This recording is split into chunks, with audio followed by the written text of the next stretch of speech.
Sleeping Beauty. Duke's story soon spread. The engines told Mr. Hugh. Mr. Hugh told the thing controller. The thing controller told the owner. The owner told his Grace. His Grace told the small controller. The small controller told the thing clergyman. And the thing clergyman told the fat one.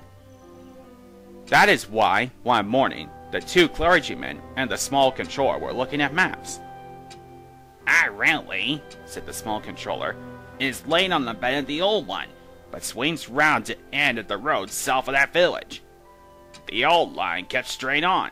It went north of the village, and then to the mountains. The map shows the works at the old station. If Duke is anywhere, he's there.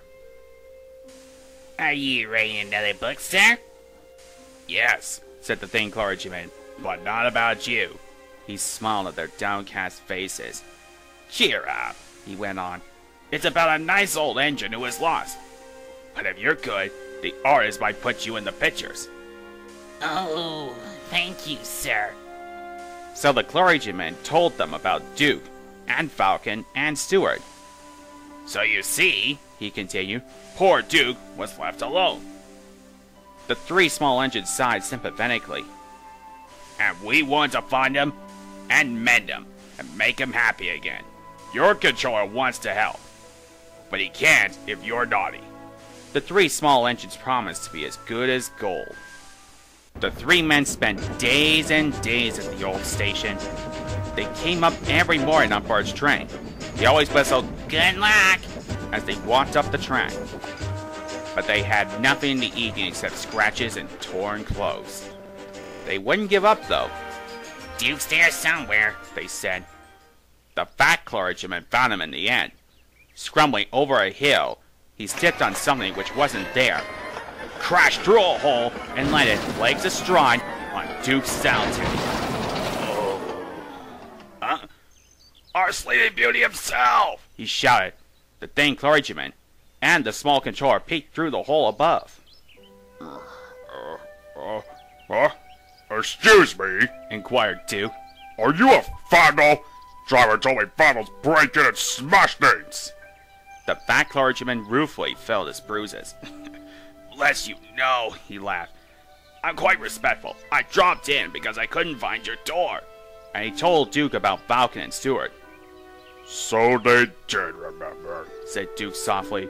Then, does His Grace approve? Yes, he's coming. To see me? How kind. I'm all dirty. That will never do. Please clean me.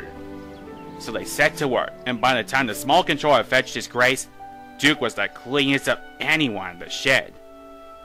Early next morning, Mike brought workmen and tools. They enlarged the fat clergyman's hole, lifted Duke out, and put him on a low loader to take him away by road. I'd be ashamed, Duke protested, to travel by road. It's undignified. I'm sorry, Duke, said His Grace, but the small railway has no suitable trucks. Duke gave in then, but so many people came out and greeted him that he felt better.